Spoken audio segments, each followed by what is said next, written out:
শারদ প্রাতে বেজে উঠেছে আলোকমঞ্জিত, ধরণীর বহিরাকাশে অন্তরিত মেঘমালা, প্রকৃতির অন্তরাকাশে জাগরিত জ্যোতির্ময়ী জগন্মাতার আগমন বার্তা, আনন্দময়ী মহামায়ার পদধ্বনি অসীম ছন্দে বেজে উঠে রূপলোক ও রসলোকে আনে নবভাব মাধুরীর সঞ্জীবন।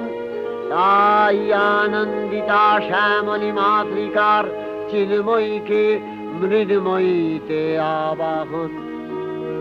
আজ চিৎশক্তি রূপিণী বিশ্বজননীর শারদশ্রী বিমণ্ডিতা প্রতিমা মন্দিরে মন্দিরে ধ্যান বোধিতা। সিংহস্থা শশিশেখরা